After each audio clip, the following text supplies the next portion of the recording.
Hello everyone, my name is Vivek Sharma. Today we will be discussing about four major articles. पहले article में parliamentary disruption के बारे में discuss करेंगे। Second article में रुपये के गिरते स्तर के बारे में बात करेंगे।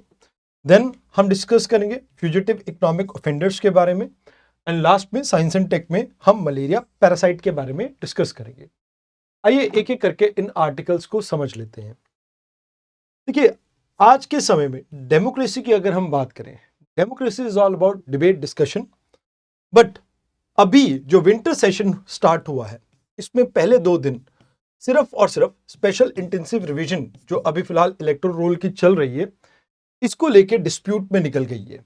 मतलब आप ये मान के चलें कि डिसरप्शन आज की डेट में एक रूटीन स्ट्रैटेजी हो चुकी है हमारी पार्लियामेंट के अंदर।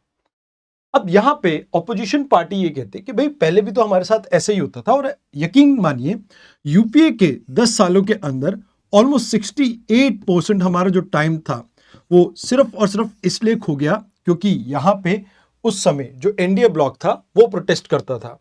एंड अब जब बीजेपी पावर में आई है तो इंडिया ब्लॉक भी आपका सेम ही चीज कर रहा है। तो यहां पे अगर हम पार्लियामेंट की बात करें तो पार्लियामेंट एक सुप्रीम लेजिस्लेटिव बॉडी है जो कि लॉ मेकिंग का काम करती है, पब्लिक इश्यूज पे डिबेट कहीं ना कहीं ऑर्गेनाइज करती है, कंट्रोल करती है एग्जीक्यूटिव की, एंड ये रिप्रेजेंट करता है सिटीजन के इंटरेस्ट को। अब यहां पे वैसे एक इफेक्टिव तरीका ये होता है, जब आप पार्लियामेंट में हो तो आप क्वेश्चन आवर के थ्रू मिनिस्टर्स को क्वेश्चन पूछ सकते हैं, 0 आवर के थ्रू अर्जेंट मैटर्स को रेज कर सकते हैं, एंड रूल 377 के अंडर इंपॉर्टेंट पब्लिक मैटर्स को रेज कर सकते हैं स्पीकर के सामने। अब यहां पे हो क्या रहा है एक्चुअल में, जब आप कभी कभार ऐसे डिसरप्शन क्रिएट करते हैं तो लोग आपको समझते हैं। बट अभी क्या हो रहा है कि ये एक तरह का स्लो मूविंग कॉन्स्टिट्यूशनल क्राइसिस है। ना तो किसी लॉ के ऊपर पूरी तरह से उसकी स्क्रूटनी हो पा रही है, एग्जीक्यूटिव की अकाउंटेबिलिटी वीक होती जा रही है, एंड लोगों का डेमोक्रेटिक इंस्टीट्यूशन के अंदर जो फेथ है वो डिक्लाइन होता जा रहा है। इसके पीछे मेजर रीजन है कि हमारी जो सिटिंग है वो श्रिंक करती जा रही है फ्रीक्वेंट डिसरप्शन की वजह से, एंड किसी भी बिल के ऊपर, पॉलिसी के ऊपर और नेशनल इश्यू के ऊपर कोई भी डिबेट नहीं होता है, और ज्यादातर बिल्स आपके रश थ्रू कर दिए जाते हैं पार्लियामेंट के अंदर, एंड यहां पे उसके ऊपर कोई प्योर आपकी जो गुड इंटेंशन के साथ डिस्कशन, डिबेट ये होनी चाहिए थी, वो कभी भी नहीं हो पाती है। तो कहते हैं कि भाई देखो, यहां पे आप पार्लियामेंट को मेनली एक रबर स्टैंप बना के छोड़ दिया आपने, एंड जहां पे एग्जीक्यूटिव अपने विल के अकॉर्डिंगली बिल्स को पास कर रहा है। अब वैसे इसमें सिर्फ ताली एक हाथ से नहीं बजती, ऐसे ही दोनों साइड इसके लिए जिम्मेवार है, एंड कहीं ना कहीं हमारे जो पॉलिटिकल स्ट्रक्चर है इसमें भी कुछ फ्लॉज है, जहां पे आप ये मान के चलें कि पॉलिटिकल पार्टी को जब सूट करता है, वो जब पावर में होती है तो अपने अकॉर्डिंगली वो डिसरप्शन क्रिएट करती है। तो इस वजह से आप ये कह सकते हो कि जो रीजनेबल डिबेट एंड अकोमोडेशन होनी चाहिए थी हमारी पार्लियामेंट में, वो कॉन्फ्रंटेशन के अंदर चेंज हो गई है। मतलब आप यहां पे ये मान के चलें कि यहां पे आजकल आपको एग्रेसिव कैंपेनिंग देखने को मिलती है, पोलराइजेशन देखने को मिलती है, एंड मीडिया ड्रिवन जो आपके थ्रेट्स है वो देखने को मिलते हैं। यानी एक ऐसे आप माहौल में जी रहे हैं जहां पे एक्चुअल में जो आपकी पार्लियामेंट का एक्चुअल फंक्शन है डिबेट डिस्कशन का, वो परफॉर्म किया ही नहीं जा रहा है। तो बिजनेस एडवाइजरी कमेटी हो, रूल ऑफ प्रोसीजर हो, एथिक्स कमेटी हो, डिसिप्लिनरी पावर जो स्पीकर के पास है ये एग्जिस्ट करती है, बट इनके थ्रू आज की डेट में पार्लियामेंट को कंट्रोल करना बहुत ज्यादा डिफिकल्ट हो चुका है। तो कहा जाता है कि भाई देखो, यहां पे हमें कुछ सुझाव यहां पे देने होंगे जिससे आप पूरी तरह से चीजों को चेंज कर सके। तो मैं कहता हूं सबसे पहले आप कोडिफाई करो all party code of conduct, कि भाई अगर आप पार्लियामेंट में बैठे हैं तो आपको क्या चीजें करनी है और क्या चीजें नहीं करनी है। आप एक स्ट्रक्चरल स्पेस प्रोवाइड करो ऑपोजिशन को, उनको दे दो, उनकी जो डिबेट का टाइम है उनको वो प्रोवाइड करो, सो दैट उनके कंसर्न भी रेज करने का उन्हें मौका मिले। आप स्पीकर की अथॉरिटी को और ज्यादा आप कह सकते हो स्ट्रांग करो, बट यहां पे आपको यह भी इंश्योर करना होगा कि जो स्पीकर है, ऐसा नहीं है कि जो रूलिंग पार्टी है उन्हीं को फेवर करे, ऑपोजिशन पार्टी को भी ये पूरा आप ये कह सकते हैं मौका दे। एग्जीक्यूटिव और लेजिस्लेचर के बीच में कंसल्टेशन का एक mechanism, pre legislative consultation, all party जो मीटिंग होती है उनके ऊपर भी हमें फोकस करना चाहिए, एंड कहीं ना कहीं पार्टीज को खुद से भी ये सोचना चाहिए जो टैक्स पेयर की मनी है क्या उनको वो बर्बाद करनी चाहिए या वाकई में कुछ कंस्ट्रक्टिव पॉलिटिक्स के ऊपर फोकस करना चाहिए। तो अब बात करते हैं इंडिया के रुपये के गिरते स्तर की। देखिए, आज की डेट में पॉलिटिक्स से भी ज्यादा नीचे गिरा हुआ है इंडिया का रुपीस। अब इसके पीछे कुछ रीजंस हैं, जैसे डॉलर का आउटफ्लो पिछले कुछ समय से इंक्रीज हो रहा है।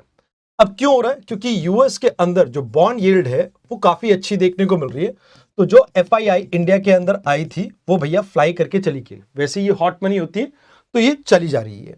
देन आपकी एक्सपोर्ट परफॉर्मेंस अच्छी नहीं है, क्योंकि आपको पता है कि टैरिफ इंपोज कर दिया ट्रंप ने। देन इंपोर्ट बिल्स वहीं के वहीं है, गोल्ड इंपोर्ट इंक्रीज होता जा रहा है बिकॉज गोल्ड के प्राइसेस भी इंक्रीज हो रहे हैं, तो डॉलर में पेमेंट वो भी जानी है, ऑयल की पेमेंट डॉलर में है। तो इस वजह से मनी आउटफ्लो तो ज्यादा है, इनफ्लो डॉलर का कम है। तो ये सबसे बड़ी प्रॉब्लम है। एंड लास्ट में जो यूएस के साथ हमारी ट्रेड एग्रीमेंट होना था वो अभी तक आपका नहीं हुआ है। अब आरबीआई इसमें क्या कर रहा है? आरबीआई कोशिश ये कर रहा है कि भाई रुपये को मैनेज कर सके, बट बहुत लार्ज स्केल पे इंटरवीन नहीं कर रहा है। कहीं ना कहीं आप ये कह सकते हो कि मेजरली अपना रुपये जो है मार्केट ड्रिवन एक्सचेंज रेट के अकॉर्डिंगली चल रहा है, बट कहीं एकदम से रुपये गिर ना जाए इस चीज को आरबीआई यहां पे प्रिवेंट करने की कोशिश कर रहा है। तो वैसे करेंसी की जो वैल्यू होती है वो ट्रेड फ्लो के ऊपर डिपेंड करता है, आपका इंपोर्ट एक्सपोर्ट, कैपिटल इनफ्लो यानी एफडीआई आना जाना। एंड वैसे भी डॉलर जो है पिछले कुछ समय में आपका काफी स्ट्रेंथन हुआ है, तो इसका भी असर आपको देखने को मिलता है। तो कहते हैं कि भाई देखो, अपने जो मर्चेंडाइज एक्सपोर्ट है वो धीरे धीरे, क्योंकि वर्ल्ड इकोनॉमी थोड़ी स्लो डाउन के फेज में है, सप्लाई चेन पूरी तरह से डिसरप्टेड है, पोस्ट कोविड तो बहुत ज्यादा बुरे हाल है, तो इसका भी एक असर देखने को मिल रहा है। एंड मोर ओवर डॉलर का इनफ्लो इस कम होने की वजह से आपके रुपये के ऊपर प्रेशर इंक्रीज हुआ, हमारा ट्रेड डेफिसिट इंक्रीज होता जा रहा है, जहां पे आप ये देख रहे हैं कि लाइक एक्सपोर्ट तो हम कम कर रहे हैं, इंपोर्ट हमारा उतने का उतना ही है, चाहे गोल्ड की बात करें चाहे हम ऑयल की बात करें। देन डॉलर का आउटफ्लो यानी एफपीआई, फॉरेन पोर्टफोलियो इन्वेस्टमेंट, आपका कंटिन्यूसली इंक्रीज हो रहा है। जैसा मैंने कहा कि भाई यूएस डॉलर का यील्ड जो है वो काफी इंक्रीज हुआ है। देन ट्रेड डील के अंदर प्रॉब्लम देखने को मिल रही है। एंड वैसे भी डॉलर आपका स्ट्रेंथन हुआ है क्योंकि यूएस की इकोनॉमी काफी ठीक ठाक अभी परफॉर्म कर रही है। वैसे आरबीआई कोशिश कर रही है चीजों को ठीक करने का, बट आप ये मान के चलें कि इंडियन इकोनॉमी में एक ट्रेड के अंदर स्ट्रक्चरल फ्लॉ है कि भाई हम एक्सपोर्ट कम करते हैं, इंपोर्ट ज्यादा करते हैं, इसकी वजह से आपको प्रॉब्लम देखने को मिल रही है। अब ईयू यानी यूरोपियन यूनियन, यूएस और मेजर कई इकोनॉमीज के साथ हमारे ट्रेड एग्रीमेंट अभी तक फाइनलाइज नहीं हो सके हैं, तो वो एक प्रॉब्लम रहा है। अभी लास्ट में एक यूके के साथ हुआ, बट इतना ज्यादा बहुत ज्यादा उसका बेनिफिट अभी तो नहीं देखने को मिल रहा है। मोर ओवर कैपिटल यानी फॉरेन पोर्टफोलियो इन्वेस्टमेंट, जो आपकी हॉट मनी होती है, उसका इनफ्लो अट्रैक्ट करने में हम अभी नाकामयाब है। हमें अपनी पॉलिसी को फिर से एक बार इंट्रोस्पेक्ट करने की जरूरत है। यहाँ पे इन्फ्लेशन का रिस्क है, क्योंकि इंपोर्ट अगर आपका महंगा होगा तो इन्फ्लेशन आएगी इकोनॉमी में, तो ये चीज आपको समझनी होगी। तो ट्रेड नेगोशिएशन आप बेटर कीजिए, खासकर यूएस, यूरोपियन यूनियन, इनके साथ फोकस कीजिए। आप एक्सपोर्ट कॉम्पिटिटिवनेस को इंप्रूव कीजिए, जहां पर लॉजिस्टिक और हाई वैल्यू एडेड मैन्युफैक्चरिंग के ऊपर आप फोकस कीजिए। मतलब लॉजिस्टिक में हमारा टाइम ज्यादा लगता है, पैसा ज्यादा लगता है, तो उसे कम करो। इंपोर्ट डिपेंडेंसी कम करो, रिन्यूएबल एनर्जी के ऊपर जल्दी से जल्दी शिफ्ट करने की कोशिश करो। आप एफडीआई के इनफ्लो के लिए जो डोमेस्टिक मार्केट है इसके अंदर जो भी प्रॉब्लम्स है, जो स्ट्रक्चरल चेंजेस करने हैं, आप उसके ऊपर फोकस कर सकते हैं यहाँ पे, जिसके लिए आपने देखा होगा गवर्नमेंट ने रिसेंटली जीएसटी के अंदर रिफॉर्म भी किया है। एंड मोर ओवर जो आपका लेबर रिफॉर्म है वो भी इसी से रिलेटेड है। देन अब बात करते हैं इंडिया के इकोनॉमी के बारे में, that is fugitive economic offender के बारे में। अभी पार्लियामेंट के अंदर एक जवाब देते हुए यहां पे ये कहा गया कि 58,000 करोड़ 9 फ्यूजिटिव इकोनॉमिक ऑफेंडर जो हैं इनसे हमें वसूलने हैं, और सबसे बड़ा जो चंक रिसीव कर रहा है वो है आरबीआई ने। उसके अलावा Punjab national bank and bank of India, खासकर विजय माल्या, नीरव मोदी, मेहुल चौकसी एंड कई और ऐसे इकोनॉमिक ऑफेंडर्स हैं, टोटल 15 की आप बात कर सकते हो, जिनके नाम यहाँ पे बताए गए हैं। तो कहते हैं कि फ्यूजिटिव इकोनॉमिक ऑफेंडर एक्ट जो है 2018 में लाया गया था। इसमें कहा गया कि 100 करोड़ से ऊपर, 100 करोड़ या इससे ऊपर का कोई घपला करता है, इकोनॉमिक ऑफेंस करता है, तो अगर वो इंडिया से भाग जाए तो उसे फ्यूजिटिव इकोनॉमिक ऑफेंडर कहा जाएगा। उसकी प्रॉपर्टी को कन्फिस्केट कर दिया जाएगा एंड ईडी को ये पावर दी गई कि उसकी प्रॉपर्टी को अटैच करके सेल कर सकते हैं एंड इन्हें विलफुल डिफॉल्टर की लिस्ट में डाल दिया जाएगा। अब यहाँ पे ज्यादातर जो ये फ्रॉड होते हैं इनके कारण आपको एनपीए ज्यादा देखने को मिलता है, नॉन परफॉर्मिंग एसेट्स इंक्रीज हो जाते हैं, बैंक का जो कैपिटल है वो इरोड होता है एंड पब्लिक का जो कॉन्फिडेंस है वो भी खत्म होता है। ज्यादातर ये पब्लिक सेक्टर बैंक है, तो एक्सचेकर के ऊपर भी आपका असर पड़ता है। जैसे इंद्रधनुष योजना आपने सुनी होगी, जहां पे एबीसी आपके कई इनिशिएटिव, हमने 7 इनिशिएटिव लिए थे, तो उनके थ्रू हमने मनी तो पंप इन की, बट वही बात है कि वो आप और मुझ जैसे लोगों की जो हार्ड अर्न मनी है, उससे हमने जो टैक्स पे किया है, वो यहां पे दी गई है। तो बैंक वाइज अगर हम एक्सपोजर की बात करें तो सबसे ज्यादा एसबीआई, देन आपका PNB and bank of India, union bank, Canara bank and bank of Baroda, ये सब बैंक इसी लिस्ट में है। ज्यादातर आपको ट्रेड बेस्ड फ्रॉड देखने को मिले, कुछ केसेस में शेल कंपनीज और फंड को डाइवर्ट करने का भी आपको लाइक आप कह सकते हो कि चीजें देखने को मिली हैं। अब एक्सट्रेडिशन में आपको डिले देखने को मिल रहा है, क्योंकि फॉरेन जुरिस्डिक्शन में जब ये चले जाते हैं तो वहां की कोर्ट जल्दी से इनको हमारे यहाँ पर एक्सट्रेडिट करने की परमिशन नहीं देती है। ऑल्दो इनके फॉरेन में एसेट्स हैं, उनको ट्रैक किया जा रहा है, बट ज्यादातर टैक्स हेवन कंट्रीज में है, तो भैया कॉम्प्लेक्स ओनरशिप स्ट्रक्चर के कारण उन चीजों को बहुत ईजिली हम हाथ नहीं लगा पा रहे हैं। अब कुछ स्ट्रक्चरल वीकनेस भी है। पहली बात तो फ्रॉड डिटेक्शन अर्ली स्टेज पे नहीं होता, इंटरनल कुछ रिस्क आप कंट्रोल नहीं कर पा रहे हैं बैंक्स हमारे, and more over corporate governance और पुअर ड्यू डिलिजेंस की कमी आपको यहाँ पे देखने को मिलती है। तो कहते हैं कि भी आप एआई को यूज कर सकते हो, बैंकिंग के अंदर सुपरविजन को और बेटर कर सकते हो, आप इंप्रूव कर सकते हो क्रॉस बॉर्डर एसेट रिकवरी को, एंड मोर ओवर आप फास्ट ट्रैक कोर्ट्स को यहाँ पे एस्टैब्लिश कीजिए एंड कोशिश कीजिए कि पीएसयू के अंदर अकाउंटेबिलिटी लेके आए, विदाउट विच हम कहीं ना कहीं इफेक्टिवली वर्क नहीं कर पाएंगे। ऑल्दो आपका फ्यूजिटिव इकोनॉमिक ऑफेंडर एक्ट जो है वो काफी अच्छा काम कर रहा है, बट इसके इंप्लीमेंटेशन अभी भी स्लो है। कहीं ना कहीं बैंक की स्टेबिलिटी के ऊपर असर पड़ता है, जिससे इकोनॉमी के ऊपर असर पड़ सकता है, खासकर पीएसयू की अगर हम बात करें।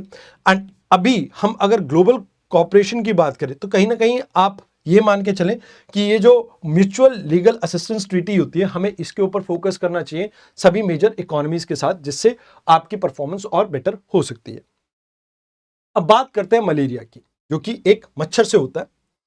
अब एक स्टडी पब्लिश हुई और इसमें इसकी एक 3D इमेज और जियोमेट्रिकल मॉडल क्रिएट किया गया।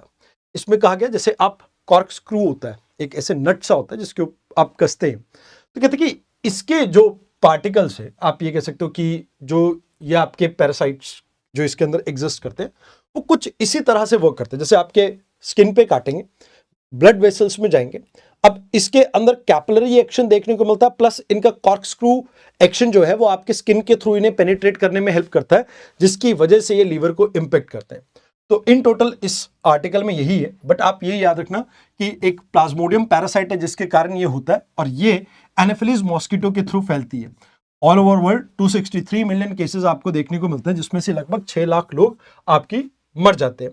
ज्यादातर केसेस आपको डेथ के अफ्रीका में देखने को मिलते हैं, बट यस ये मॉस्किटो के गट में डेवलप होता है, एंड उसके बाद आप ये कह सकते हो कि इनके स्लाइवरी ग्लैंड में पहुंचता है, एंड वहां से ह्यूमन स्किन पे जब ये बाइट करते हैं उसमें जाएगा, एंड थ्रू स्किन ये मूव करेगा कैपिलरी एक्शन के थ्रू, एंड कॉर्क स्क्रू की तरह ये वर्क करता है जब ये मूव करता है पर्सन के लीवर में।